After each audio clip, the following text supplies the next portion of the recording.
And as we continue, my company continues to grow and push and do that kind of thing, it's to keep it in the front of my mind. It's not about me, it's not about CHOP, it's about the kids. So all the ego has to go away, even about my company, and just be kids. And once you focus in the right place, then all the doors open up for you. And that's what we keep finding.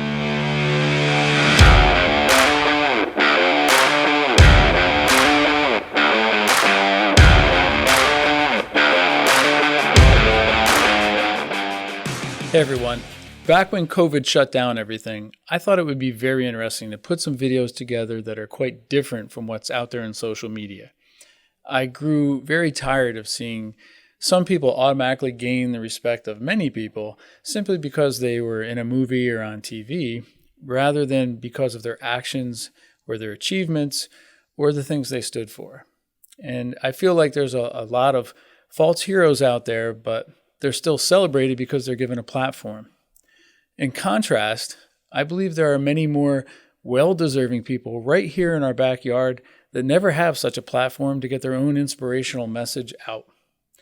They may not be on the big screen, the radio, or on TV, and in most cases, they're not really looking for recognition, but instead, they're out there living their lives in a way that inspires many around them. Dani Ruhf is one such person. I think she's absolutely one of those people, at least in the circles that I know. And I find her extremely interesting, and there's probably still a bunch more that I don't even know about her. She's one of those people that I always thought I'd love to sit down with and have a drink or a coffee and just get a natural conversation going and hear some things about her story. So for those people who don't know the name Dani Ruhf, she's most known these days for founding CHOP, which stands for Child Hunger Outreach Program. But there's another side to her, and I can speak from personal experience that when most people are fortunate enough to have built something that is wonderful, there's usually a much deeper story behind that person than what you see on the surface during quick interviews, statements, or social media posts. It's never all roses, and it's usually a ton of hard work. So please join me in a deeper dive with Dani Ruhf. I have been thinking about getting in a conversation like this with you. Like the first time I met you, I remember the first time I met you, my kids did an interview with you, and I remember hanging up the phone, or actually it was a Zoom, right? It was during COVID. I remember going, I like that lady. And my daughter was like, yeah, she's got a lot of energy. And I thought it was going to be just kind of a static kind of quick 5-minute talk, but I think it started when you talked about how CHOP, children, I'm going to screw up the name. Do you want me to help you? Yeah, sure, go ahead. Child Hunger Outreach Partners. Okay. You say it like it rolls off your tongue. But we're going to talk a lot about CHOP. But before that, when we started to learn about it, I was just like, I didn't know anything about it, and you came in, you told the story about your daughter Bailey and how that came to be, and I just thought it was amazing. I was like, that's inspirational. I like it. This lady gets me pumped up. Yeah. And we've done some other things, Stonehouse, my company with CHOP, and I know a lot of folks are donating and volunteering, and it's like wildfire. That's awesome. But before we get into that, so I have a couple things here I wanted to ask you. Just to kind of break the ice, I was on your Facebook page and saw this quote, thought it was really interesting. So it says, you posted this quote. It says, when ego is lost, limit is lost. You become infinite, kind, beautiful. So that was really cool. I kind of sat back, I read that. I was like, that's pretty neat. It's like, so why did you post that? That must mean something to you. A lot of times when I post as a reminder to myself. And as we continue, my company continues to grow and push and do that kind of thing, it's to keep it in the front of my mind. It's not about me, it's not about CHOP, it's about the kids. So all the ego has to go away, even about my company, and just be kids. And once you focus in the right place, then all the doors open up for you. And that's what we keep finding. Yeah, so it's true to the word, limit is lost. Yeah, for sure, absolutely. I love it. I thought it was something deeper than just like, oh, that's kind of neat and trendy. So, well, I appreciate that. So speaking of CHOP, I just am blown away with when we talked and I understood it's only a what, 5 years old? No, 2019 is when we founded. So not even 3. Not even. Oh my gosh. 19, 20. Yep. Yeah. Okay. That's. I don't know. I don't know if you've done this before, but that's insane. That's insane. I've not, actually. Well, before we get to talk about CHOP, which is a pretty cool story, let's talk about Dani. Okay. Right? Can I talk about you in the third person? Sure, That's kind of weird. I'm not even in the room. So here, I want to just do like, this is going to tell all the people watching everything about you. Oh, boy. In 60 seconds. Okay. It doesn't have to be 60 seconds. So back to let's say your senior year, the 18, 20-year-old version of yourself. All right. I can't remember back that far, but if you can. So rapid questions. Here we go. You graduated from what high school? Wyalusing High School. Wyalusing, so you're a Ram. I was a Ram, yeah. You're a Ram. No, you're not. You were a Ram. You are. I am a Ram. I'm a Ram. Through and through. What kind of car were you driving? I had a baby blue Powerhouse Pontiac is what I called it, but it was an 88 Sunbird. They don't make them now. Okay. They don't make Pontiacs now. Yeah, that's so sad. But I bought it myself, and I was super proud. Nice. Did it have a stereo in it? Did it have any sort of music in it? It did have a radio. A radio. Okay. Yes. What kind of music was playing on your speakers? Well, I was a big fan of Dre, so I was listening to the Chronic back then. I wasn't expecting that at all. No, that's great. I may have dabbled with that as well. So, let's talk about what was on your mind. I can't answer that. Thank God this interview doesn't go this way. Oh, boy, someday. What was on your mind when you were 18, you're senior, you're listening to the Chronic? I was just so excited to live, the whole world was in front of me at that point, just young and so many options, didn't know really what I wanted to do with my life, and just was so excited to figure it all out and live. Yeah. So I'm not going to say you're a free bird. That's maybe another generation, but you, like some people come through school and they're just pointed, whether their parents are pointing them or they're on mission and they're going in this direction. Other folks, and I think I wasn't just like, well, God will figure it out or something. I was probably somewhere in between. And I found my way. But so when you came out, would you say you were kind of in between that, or?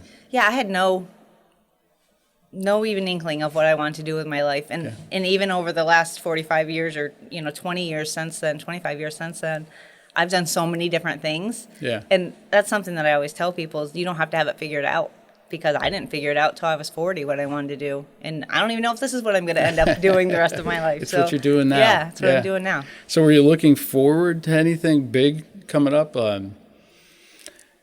Were you looking toward, more schooling? Were you looking toward getting a job? Were you looking to go somewhere with your friends? Well, I was in love, so I was looking forward to marriage and all those things. But I went to Wilkes, so I was heading to college. Okay.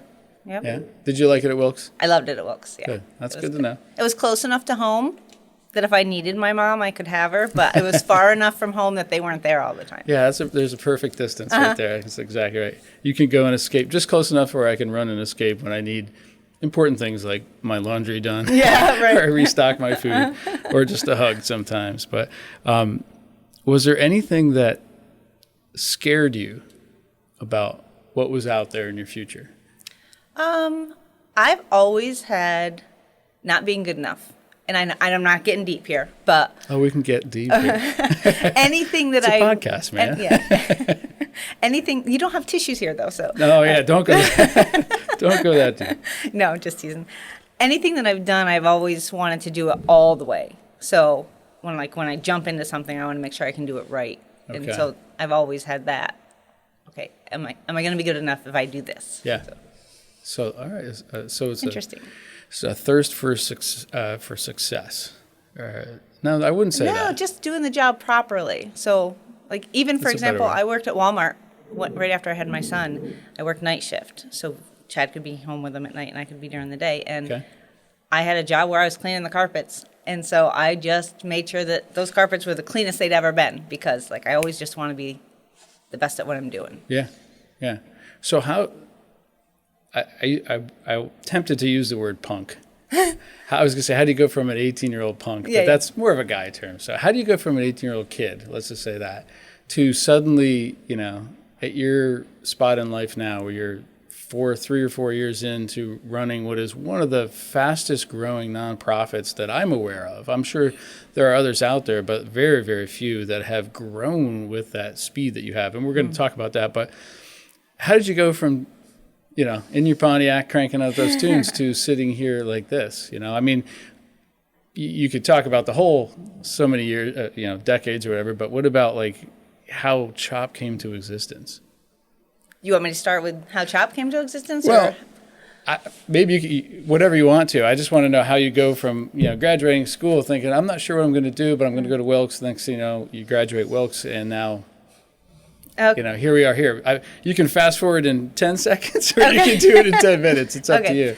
So, Wilkes, baby, Walmart, night shift, super fast and easy. And then did the safe thing, got a job at Procter & Gamble.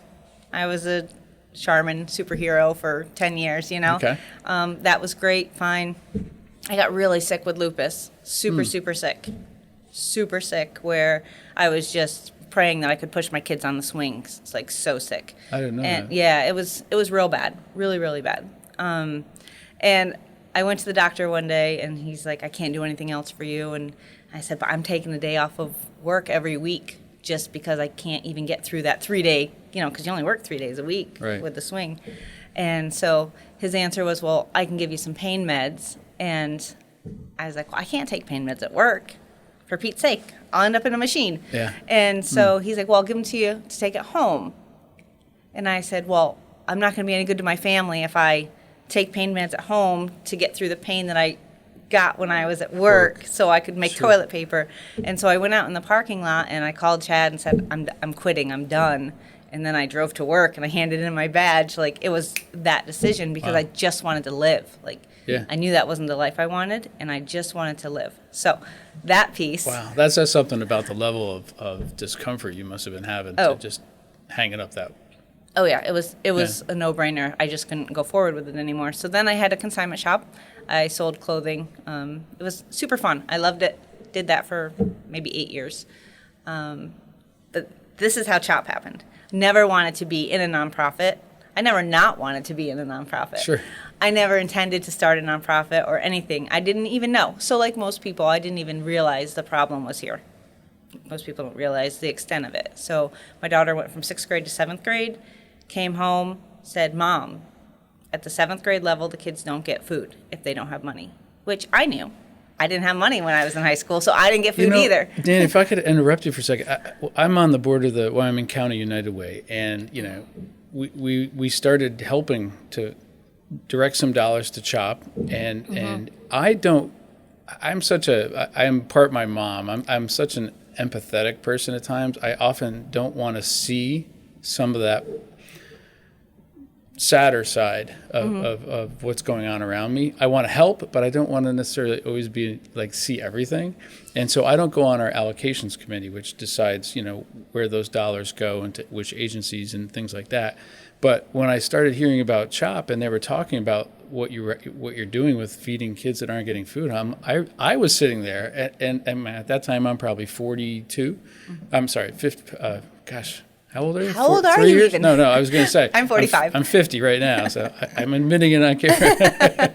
Everybody knows. But so it was only like 3 years ago, and when they were saying that, I was just like, wait a minute, what do you mean kids aren't getting food?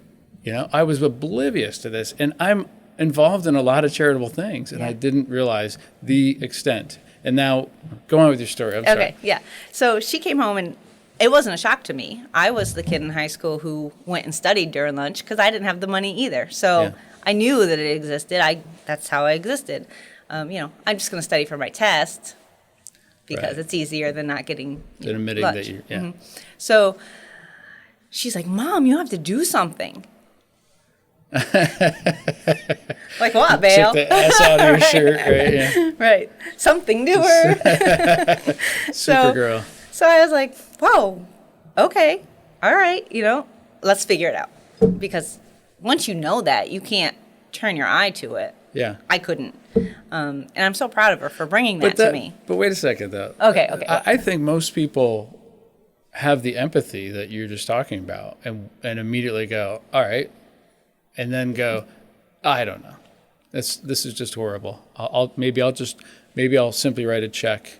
And that, which is also needed, but you went way beyond that. So, like, what I was going to say, you got a screw loose? Do you have a screw tight? I don't know what makes it work, but thank God you did, right? And there's folks just like you out there doing this. So keep going. Yeah. Yeah. I don't know. She asked me to do something, and so I did. And so at my consignment shop, we had a bookshelf, and we filled one shelf of that bookcase with food and just put it out on our socials. If you need food, here it is. And then that one shelf turned into the whole bookshelf, and then that bookshelf turned into 1,000 square feet of our back room. And I was running that with my mom at the time, the consignment shop, and we just kind of came to a decision one day that we were done consignment shopping and we were going to open a standalone pantry. And that's how Helping Hands Wyalusing was founded. And we founded that together, but it was for Wyalusing School District. Right. And so I was running the kids programs there because that's where I started. She was doing the pantry, and other schools started to reach out because everyone had the same issues. And I was running a backpack program in school pantries, like things that people didn't do. And I had to keep saying no because the mission statement was so restrictive. And so then I opened Child Hunger Outreach Partners, serving 45 kids, and then that instantly just blew up, like wildly. Yeah. So when you said the backpack program, can you describe that? Because a lot of folks probably don't know what that is. Okay, so it's a plastic grocery bag that we put 2 breakfasts, 2 dinners, 2 fruits, and then a handful of snacks in, and it goes discreetly right into the kid's normal backpack. So I've seen places before do a backpack program, and they'll like give all the kids a bag. So then you instantly know which kid is getting the backpack program because they all have the same matching backpack. So we try to do everything super stigma-free. Right. So they get that, goes right into their discreet little backpack. They take it home, nobody knows. Yeah, kids will be kids, right? You're probably never going to take that out of the system, but it's a real unique way to do that. That's why when I learned that, I was like, and it was funny because our executive director, Kristen, she and I think she came up with the idea, and she and I kind of like spitballed about it, and we're like, we should do that in Tunkhannock. And next thing you know, you rolled into Tunkhannock, and she's like, what do you think about this? And I said, I think it's awesome because I'm looking at the work to do it just in our school, and I was just like, oh my gosh, it's overwhelming. Like there's a lot of little things here that like that. We were talking about, well, the kids aren't going to want to get this meal if they know everybody sees them getting the meal. It's just this pride thing. But you found a way around that. So right away. Yeah. That's neat. So obstacles just become a goer. You do a little run around, keep moving. I like that.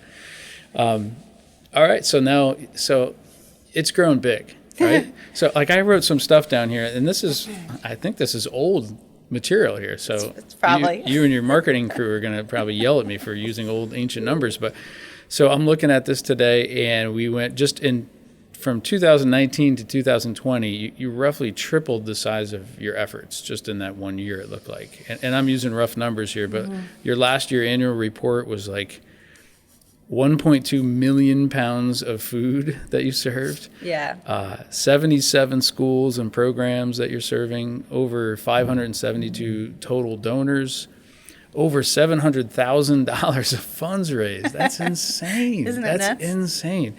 And almost $500,000 in grant awards. And we talked just before we started running the tape here today. What do you mean by grant? I don't know if a lot of folks understand when you say grants. So grants is when you write a proposal to a foundation. So United Way's, private foundations, community foundations, and they fund. They fund you. Okay. So you've been granted almost $500,000 in grant. Well, in 1 year, yeah. Yeah, that's amazing. That's amazing. So people are seeing what you're doing, and they're saying, "Give me some of that. I want a dopamine. I want to write a check. I want to get involved, and all those things." That's awesome.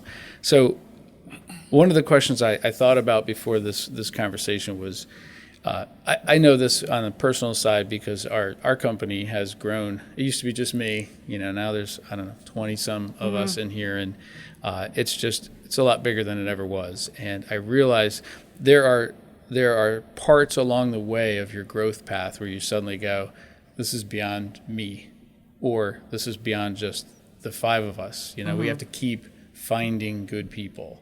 And so when you think about scale, and your growth is extremely fast, right? So how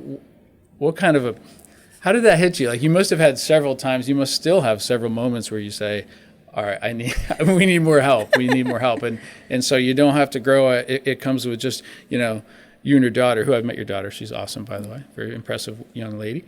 And she's in wealth management. Yes. So what a wonderful career choice. Yes. Smart girl.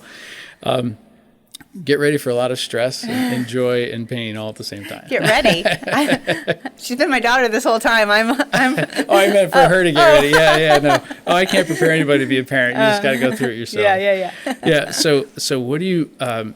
To me, that's a scary part. When you, excuse me, when you try to, you can be a master of what you do and what you control, but then to find the right people to build out and be an extension of you or a continuation of the overall mission and do it at that same pace and quality. Like, how was that process for you? It's been real hard, to be honest, because when I did everything, I was the only one responsible. Like, so if something didn't go right, it was me. Okay. If I wanted something done on a timeline, it was me. It was all me. And then, we have tons of volunteers. We have almost 1,000 volunteers. So, they're amazing. But my board is the one who actually said, okay, it's time for you to get some help because 80-hour weeks isn't sustainable. Right. Or even, if you get hit by a truck, right, nobody's going to step in and do that job. Yeah. So, nobody. And so I started piecing off things that I could piece off. So the social media, for one. But, it's still hard because it's not my voice. And I don't want things to be overly curated because I think the magic of CHOP is just being real. Yes, I agree with you 100%. Yeah, we try to be so real. Not, Yeah. I didn't talk about Larissa, and I'm sorry for that. Yeah. But she's our director of operations, and Yeah. she's been with me since we decided to launch this. So Okay. It was an idea.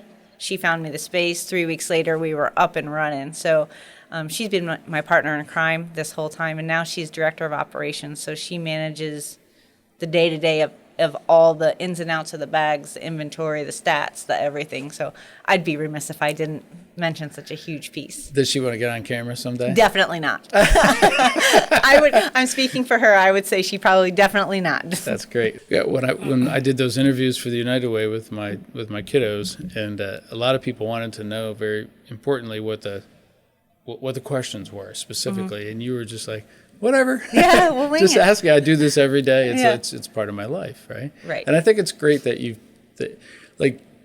need a face, or you need a couple of faces that are consistently in front of people. Because the beauty of Facebook, and also the evil of Facebook, I guess, but is it's the faces, it's the pictures that they want to see. And if you just put text on your screen, people don't stop and look at it, right? And so I think it's important, and you're all over the place. And it sounds like you have some key players with you.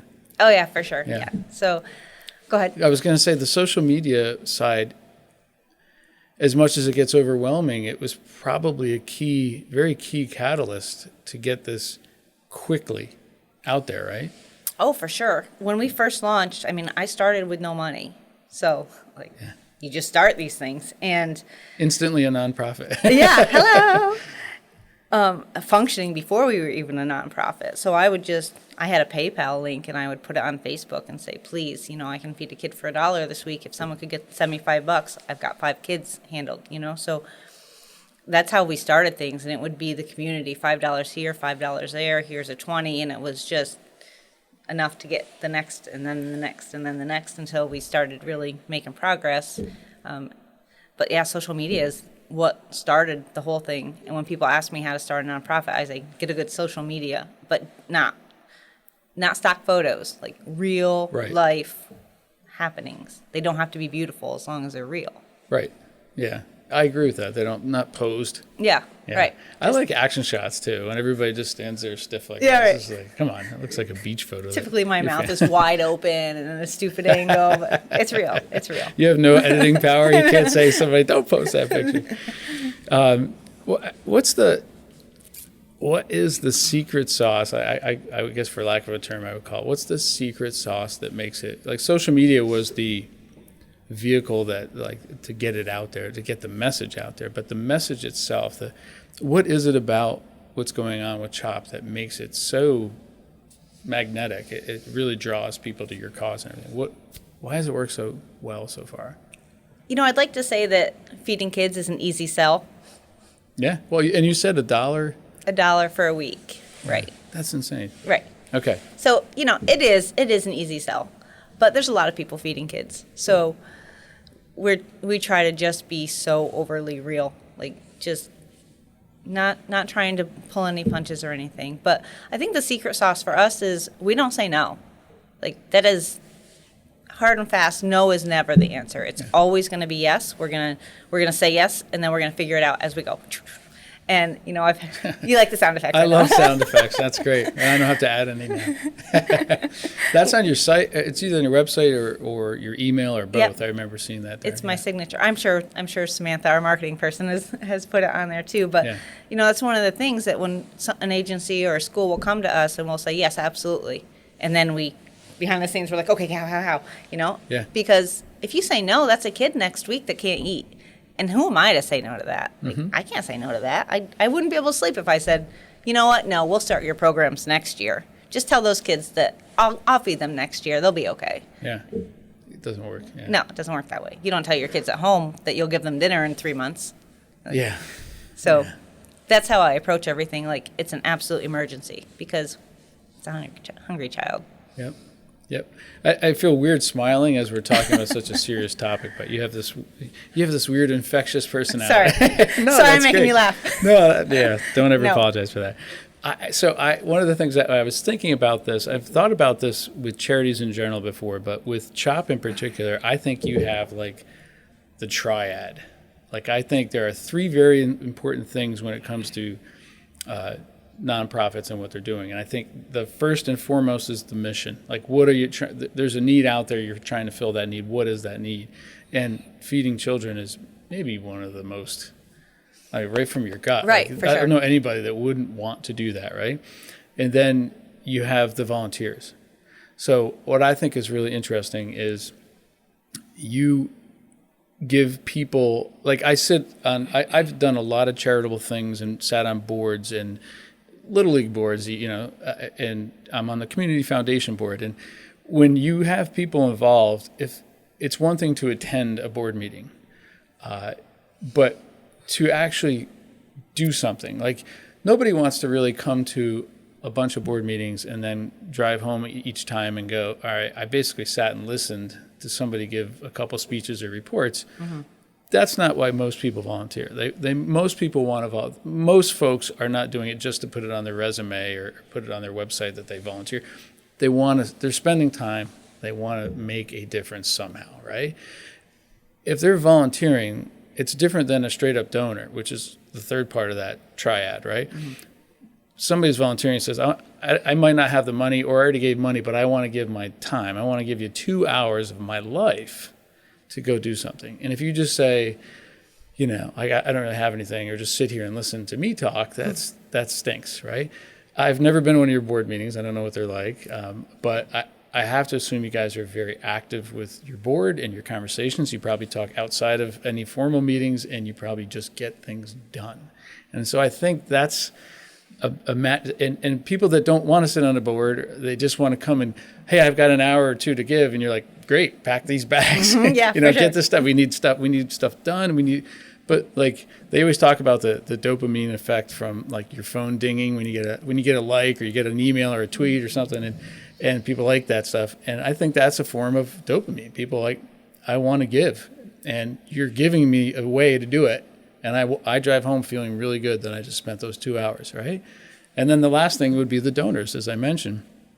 I think you do a very good job so far from what I've seen, recognizing like, hey, so-and-so just gave us $1,000. Thank you so much. This is going to feed this many children, and we continue our mission. I think a lot of people do a decent job at fundraising and fail at acknowledging the donors. And not all donors want to be acknowledged, but man, most of them don't mind a little like, hey, high five, and especially on your social media or in any sort of marketing that you do, I want to thank you for doing this. And so it's none of those 3 things, the cause, the volunteers or the donors, like all of them are seeing what the other 2 things are doing. And you know what I mean? So it brings it all together. And I just think people keep them siloed sometimes. And so kudos to you guys for doing it. Who gets credit for that? Samantha Oh, and Nick, all right. development and marketing. Yeah, well, they're working really well as a team. Yeah, they're doing so great. That was supposed to be you talking. I'm Oh, sorry. yeah, well, look at you. Well, you answered all the questions. So, but you're absolutely right, because when someone gives $1 to us, they can see the end result instantly. They know that we're packing that bag right now. Yeah. Like right now, everybody's packing bags at both branches. You know, we've got foster grandparents and we've got special needs adults and, you know, life skills classes coming over packing bags. So we're open to everybody in the community, which I think is a really huge thing, because they just look forward to coming, Yeah. getting them out of their agencies and stuff. But none of those pieces exist without the other, you know. Yeah. And I think a lot of times when you donate money, you might be able to see the end result down the road, or you know that it's going to something. But here, you give $1 and you can instantly see that week that's going to translate to a child being fed here, there, or somewhere local in our community. So Yep. for sure, yeah. Yeah, it's just it's a great setup. Well done. What does CHOP need more of today? So right now what we're working on is a major expansion. Although since we started, we've been working on a major expansion, Yeah. right? But our game plan for the end of 23 is to be serving 100,000 kids a week in PA. So we're working on a 9-county expansion to the west of PA that would take us all the way across the northern counties. Yeah, good times. Yeah. So of course what we need is money. Gas money. Right. Actually, Dandy Mini Marts has Nice. offered to match. When I write grants for our programs, I always include what it costs to do deliveries, and then I take that bucket, and Dandy has been matching that for us. Wow, so that's fantastic. Incredible. That's great. Well, they deserve. That's what I'm saying, Yeah. right? They deserve. They For stepped sure. up. Good Yeah. for them. Good for and them. good for you guys. Yeah. We try to leverage everything we do because people want to get involved. They just don't know how, and if you don't Yeah. ask them, they don't know how to help. Yep. For sure. Yep. So that's a big expansion. Yes. Oh, that's So a you're going huge out- expansion. So Yeah. you're going to take the whole top of the state and try to reach out. Okay.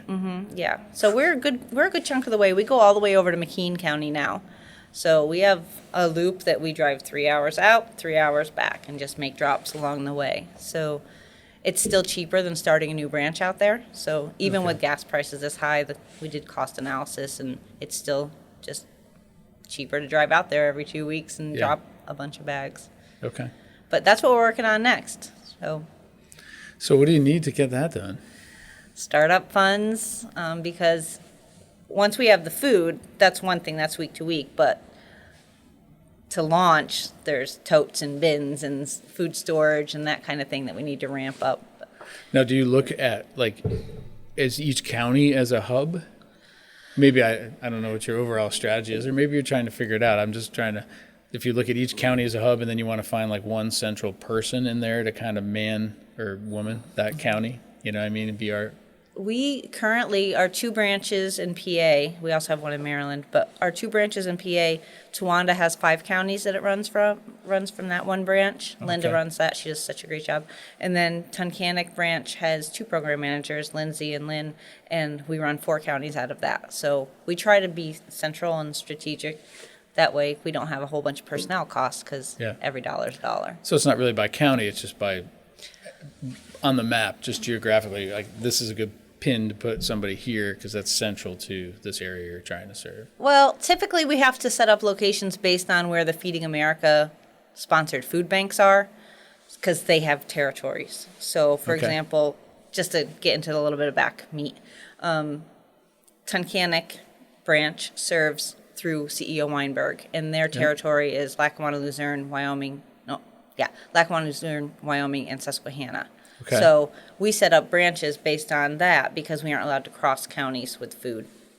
Gotcha. But we did just partner with Midwest Food Bank, and they are not Feeding America associated, just so you have some backstory. So they don't have boundaries. Yep. So we can take their food all the way across the state, and so that's our plan. We're building a really deep partnership with them, and so instead of having to set up per food bank, we could have one branch in the whole state and run it out if we wanted. So this, as you're saying this, one of the things that I say in our office all the time, it's sad but true, is sometimes it's really hard to be charitable. Your heart's in it, but when you really start to put the pieces together of how you get that money out. For example, like scholarship program, you know, it's one thing to set up a scholarship program, but then you have to decide who gets that scholarship. So the applicants come in, and then, you know, just little stuff like that, right? And then there's so many things on the distribution side of it where you're like, is this, so we have the money, we want to give it to this place, but this is kind of like, what about this over here? And like, it's, but then you also have other charities that say, hey, like I know this no charity in specific that I'm talking about, because it happens all the time. Like, hey, we have this lump of money we've raised and we want to help this people. And then another charity says, no, we help that group of people and you can't kind of tread on it. And I'm like, what? Yeah. So you're saying we're giving them too much, like they need it. Like what? So they get extra. Like why would you put a roadblock in? I'm not saying anybody's doing that, but that happens, right? And it's like competition, and which is why in some cases some charities merge, or others just kind of redistrict their territories or whatever. But I just say full steam ahead. Like if you're doing good things, just keep doing good things. I love that so you're partnering with a couple different. You're willing to partner with whomever, right? Whatever to get the job done. Is that absolutely? Yeah. Over, under, around, and through. Remember? I do remember. Okay, so question a little bit more on the personal side. Did you ever, I think you've already kind of answered this, did you ever see yourself doing any of this stuff? None of the things I've done in my life have I ever seen myself doing. Oh, no. I have to rethink all my conversations with my 18 and 19-year-old.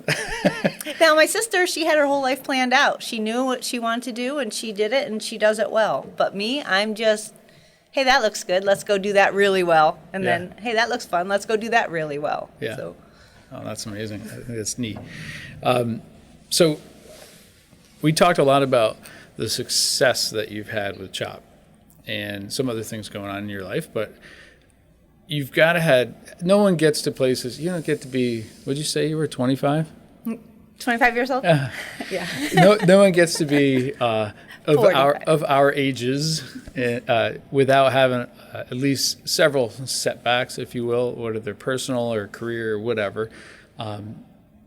You want to share any of those setbacks? Because I think sometimes, from my experience, when you have those, which are inevitable, I feel like it sounds so cliche, but like it's not the setback necessarily, but it's how you push through it or how you handle it. Sometimes people can't push through it. When you were just talking about with lupus, and I mean, maybe that's what you want to tell that story. You already told that, but I mean, you went, was it up, over, and around? Didn't you watch Sesame Street? It's Grover. It's Grover. Yeah, I don't know. What do you want to share about that? You must have had at least one or two setbacks that stand out to you. I mean, that was a huge one. That was massively a huge one. But I've always just lived with, and this is something I tell my daughter too, is your life is just, it's going to end up where it's supposed to. So don't think it too hard. Just live. Just go ahead and live and do your best in what you're doing right then and there. And then when the next thing comes along, do your best at what you're doing right there. And I don't ever look at things like failures. Maybe, I don't even know if I look at them as setbacks, because that's just how this path was supposed to go. So, I got super sick. I learned a lot of lessons. I prioritized my life, jumped into the next thing, did it really well within my limits. And then when that had run its course, I could have been sad or, whatever, but it was just time for the next big run. So yeah. I can't say that I ever look at anything in my life as a bad or a setback. Like, even childhood nonsense drama that I think most people would assume is bad, or, they were like, oh, pat you on the shoulder and, that was terrible. You had such a terrible, but it's just how it was supposed to go. And all those lessons have just built on the next big run. Yeah. Yeah. My wife and I just had this conversation about personalities. oh gosh, my kids are going to kill me. Yeah. They'll never watch this. So that's the thing. That's the thing. If you're in your teens, right, or your early 20s, like no one's watched the long form stuff here like this because it's not. We're not doing some kind of dance while we're telling the story. It's do you want to dance? TikTok. No, I don't want to dance. One thing I've never learned how to do well, but it was about personalities, and we kind of wondered with both of our kids. I got to believe most parents think this, right? But like, if we gave them different circumstances, would they be kind of the same person they are, or did a lot of the stuff that we enrolled them in this and that, and just random life experiences, did that shape them to be what they are? Would they have still been kind of the same person by the time they got to 20, 25 years old? I think that your personality is going to be, you're kind of born with it, and it's just the series of things, just those experiences kind of get you to that place. You're still going to be that same person. So that's just my theory. I'm going to get all hokey on you. Yeah, no, I wonder that too. And this might be out of line, and I'm sorry, Sam, if you're going to be mad that I'm saying this. Uh-oh, I was calling somebody out. Our marketing person. Okay. Sometimes I wonder. So I think about me, and, I knew that hunger, right? Yep. And lots of people knew that hunger and pulled themselves up and, fought, never wanted to be that way, right? They just knew. And sometimes I think to myself, are we doing a disservice? Well, this is going to be bad. These are questions that I've had. I know that my experience has been, I never want to be in that place. So if you create a generation of people who have never been in that place, do they have experience to draw from to never go back to that place? So in my head, I'm envisioning, 20 years from now, I'm going to have an entire generation of kids that never knew hunger, right? They never had to worry about that. And I hope that they have something that's going to spur them on to do better because they didn't have that hardness. Yeah, I'm with you. I get what you're saying. You see what I'm saying? I can see why your marketing person's like, no. Yeah, don't say that. So you can just take that right out of there. But no, I think it's really interesting because really, I mean, you're not fixing everything in those kids' lives. Yeah. Right? I mean, I came from that's why I have a blue collar wealth sign behind me, because I just feel like the market that we always appeal to in this area in our financial firm is blue collar folks. I mean, that's what I grew up in, and most of us did around here. It doesn't mean they're better or worse than a white collar. It's just that those were the jobs around here. But the reason I'm saying that is I grew up in my mom stayed home and my dad was a contractor, right? And my mom would say he's really, really good at doing things for other people, but not charging, right? Right. And so we didn't have tons of money, right?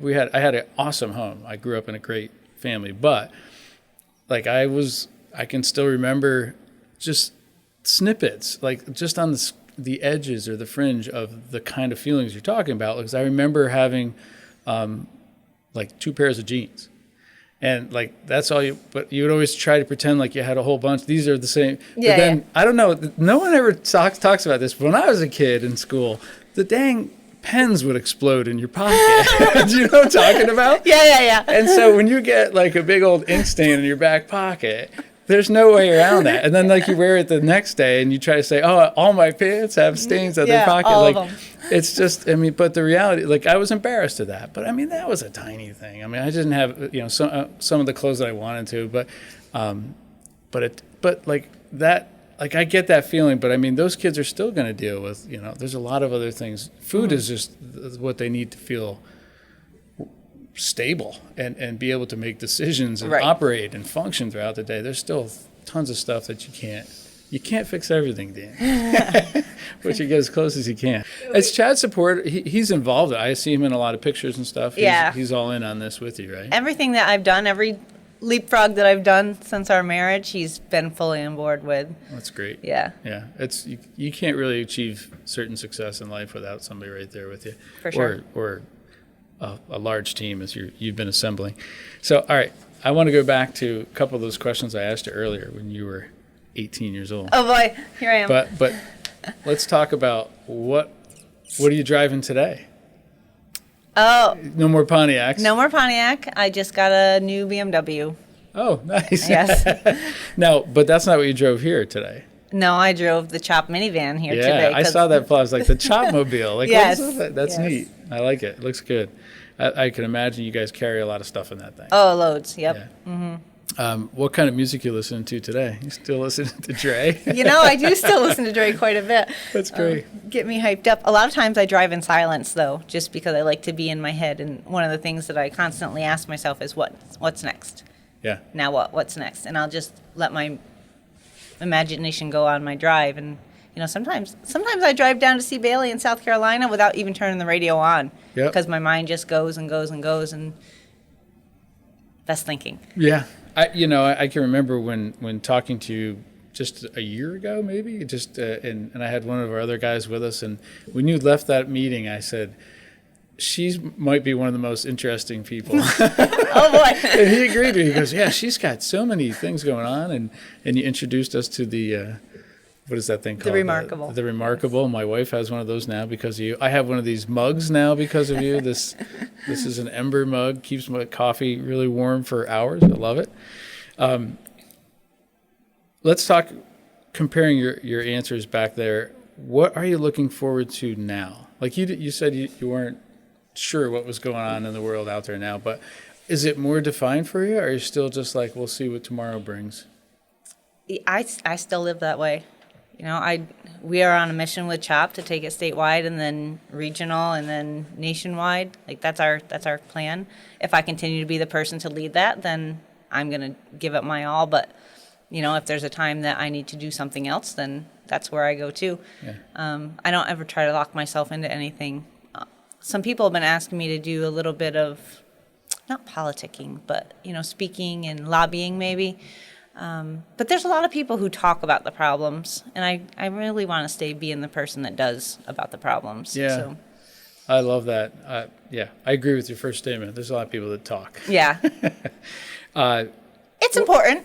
It is important. It's important. Certain things have to get done, and I'm sure that some of the rules that you have to play by, can help you or hurt you. And so, like moving things over the county line, and so I never thought about that till you just said that. Yeah. Really? Would never consider that being an obstacle. What scares you? What scares you about where you are today?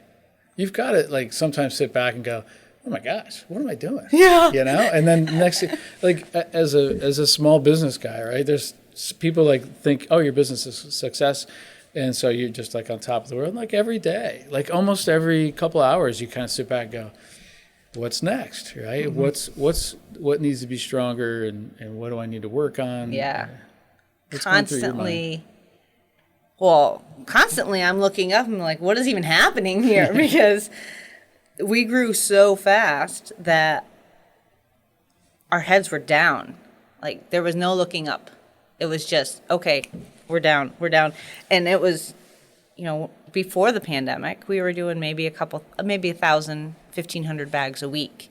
And then when the pandemic hit, we were doing 18,000 bags a week. So like we went, whew. And luckily our systems were strong enough and simple enough. Like we don't overcomplicate things, that we could just pivot, And now it's kind of balanced out. But still we're looking around like, oh my word. So when I had said earlier that Sam, our marketing person, is cleaning up the messes we made for the last 3 years, it's just making things properly branded, making sure that our colors are consistent in our logo, and like just things that we just, did because we had to do them. But yeah, But that's important, the branding. It is. I used to think it wasn't as much, but it is. I think people, especially when people are giving their dollars that they worked their tail off to get, and they're donating, they'd like to see consistency, right? The triad's great to show that, hey, this dollar is going to feed this many kids, and here's pictures of us putting those bags together, and like having that all together is great, but you need to just have. I don't know. I cut you off on. No, your you're answer. fine, because I was trying to think of what the question was again. Oh, the question was like, what's scaring you today? Oh, yeah. But I think that. No, I'll let you go. What's scaring me today is that I'm not going to be good enough, which is also the same thing that was scaring me then. Because when I start something, I always want to be the best at it, and which is why I don't play sports, because I know I can't. Takes a big girl to admit that. I mean, I'm decent. I mean, I don't stink. I'm not awful. I wasn't picked last on dodgeball, so. But now you just made one person feel bad. 'Cause that was me. Oh, I'm sorry. No. But yeah, I'm always worried. Not always worried, but I just don't want to not be the best I can in this. Yeah. So what's interesting is the stuff you're doing right now is probably different than you were doing only 2 years ago. Like, I see, not a lot of people doing podcasts, right? But I've seen you were on TV. I saw at least one or probably several times that you were interviewed on TV. And I think you had one of your other volunteers with you. And the one that I watched, I thought that went really well. You have a pretty good, I don't know, you seem calm today. You seem calm in front of a camera. So most people don't have that. So trust me, I've seen all different kinds. So, but I have to say, overall, it's going to be a different skill set, right? So the things that I did 15 years ago in my business are not what I'm doing today. But I want to say, I don't like the term backfill, but I can't think of anything else. To scale, if you're that person that continues to lead that team in the cause, at least be one of the key people, you need to find all that stuff you were doing. I always think it's like in our area, I'm growing up with a family of builders. When you have a really good carpenter, contractor, whatever, and they're just really good. My brother's a great example. He's phenomenal at building homes, and he's just fantastic. But yet, for him to have to do all the paperwork and the bidding and the estimating and then going out and talking to the customers and stuff, it takes him away from doing what he's really good at. Mm-hmm. And so he has to find someone who's also very good at that so he can go do that. And I always used to say to him, I say, what's a shame is that the bigger you get, the more you take yourself away from your skill set. And then he looked at me and he just told me I was a young, stupid brother. I'm just kidding. It wasn't that bad, but I think everybody has that with a business, right? Mm-hmm. Anybody who has a startup that blew up and grew into something substantial is not doing what they were doing in that first year or two. So, does that scare you? Did I just make you scared? No, I'm not scared you have at to all. have thought about that. When we first started, I was packing the bags, and now I'm not packing the bags, which removes me from that a little bit. But then I had to learn how to write grants. Because is that fun? I love it. Oh, really? Seriously, it's like the best game because I try to see how many I can get. If I can beat my record, if I can, beat my average. So I turn everything into a fun game because everything's competition, within myself. I don't compete with anybody else. Collaboration's always better. But for me... Good save. Yeah. I don't compete with anybody. There's enough for everybody. But it's great that when you're doing those grants, because you're probably successful in landing those grants because you're showing them, boom, for every dollar you grant me, I'm using it here. Mm-hmm. That's great. Yeah. But no, I mean, I'm learning different things. I'm learning to do this, and it's easy for me to talk about CHOP. And when you said that this was going to be about Dani, not CHOP, that freaked me out because this is who I am. Like it is, yeah. It's almost like you can't talk about one without the other, though. Yeah.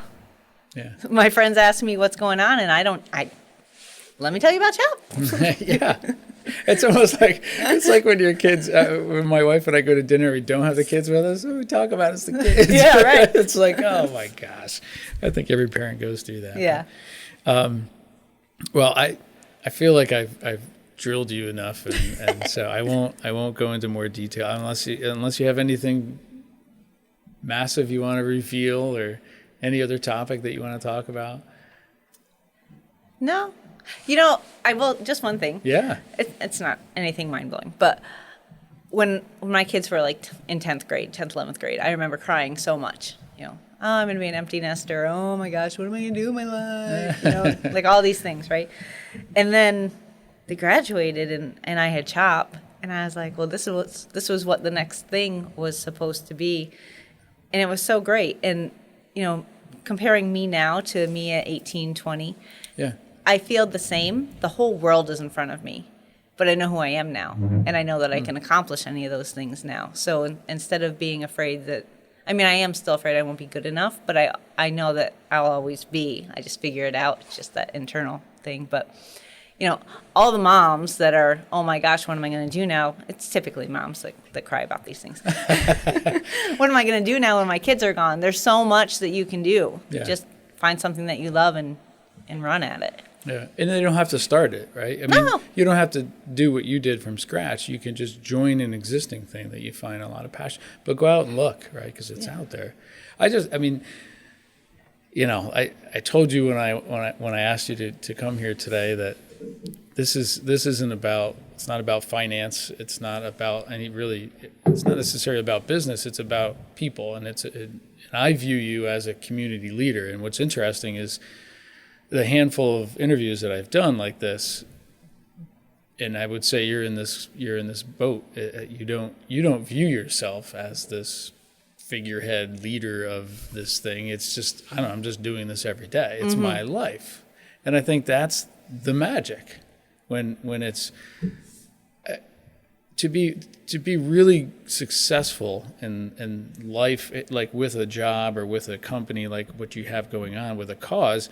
It needs to be integrated right into your life, right? And I think you've done that, certainly not by design. When Bailey came to you and said, Mom, we have to fix this, that I'm seeing this bad thing happening, you didn't go, I have this master scheme, and I'm going to do this, right? No, you put it together piece by piece by piece, and then you enjoyed the feeling it got you, but you also enjoyed the challenge, some of those things you just described, and it fit you, right? So it was just I give Bailey all the credit, but maybe a little bit goes to you.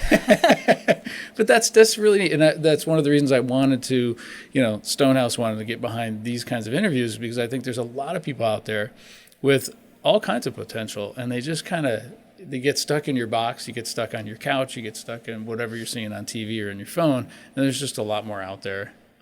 Put the phone down. Yeah, for sure. Put the phone down. Do it. Anyway, so I want to ask you this. I just asked, and this is a perfect time to say this because this is after we just talked about. Okay. You have on your, I don't know what it's called, but on the top of your Facebook page, this quote, and I just think it's hilarious. It says, I drink tea and plot world domination with my friends. We are blessed to be a blessing. I just think that was, why did you put that there? I just think that, did you come up with that, or is that somebody else's quote? Okay, so when I worked at Procter & Gamble, my boss there always said, what are you doing, plot and world domination? And I was like, as a matter of fact, I am. And when I left there, that's been my bio for probably 10 years. Has it? Yeah. Yeah. But that's what I do. I just drink tea with my friends, and we just figure out what's next and how to go bigger with it, whatever it is. So, back when we joked about when Bailey asked you to do this, like, what am I supposed to just take out my Superwoman costume or whatever? I think that is this is my summary, I guess. I think that's your superpower. You have the ability, you individually have the ability to recognize what's needed out there and then harness that collective energy from everybody around you, and just, there's a cause and you're looking at it and you're like, oh, I want to go after that. And then others around you feel that same energy and you're like, let's do it. And so to get that collective energy and then go after it. I don't know if you recognize that, but that's a skill set, because I see organizations that have a really decent cause and they don't have that person that's pushing it out there like that. So it is that triad. It's that perfect storm, and I think that's what's leading to your success. I think you're a massive part of it. You're not the only part of it. You've talked about a lot of pieces in shop, but you are a major part of it. And so congratulations to you and your daughter for coming up with this idea, and to the entire team at CHOP, which is constantly growing. So if somebody wants to get involved with CHOP, where should they go? What should they do? ChopOutHunger.org. ChopOutHunger.org. Yep, and they can connect with me there. They can donate? For sure. First thing that pops up on the screen. Okay, they can volunteer? Absolutely. Okay, and is your board, are you looking for more involvement there too? I am actually looking for more board growth. Okay. When we started our board, it was just Bradford County mostly. We were tiny then, and so now that we've expanded way outside of Bradford County, I'm looking for a lot more representation. Okay. especially as you're moving across the state Yeah. now. Yeah. Right. Because the needs that kids in rural Bradford County have are completely different than inner city Scranton or, Pittsburgh. Will you have enough tea for all of your board members I to will drink make sure and that plot there's world tea. domination? Yes, I will make sure there's tea for everybody. I appreciate this. It's been great. Thank you so much for coming here today. Like I said, it's been well over a year that I was like, I got to get Dani Ruhf. So thanks for being here.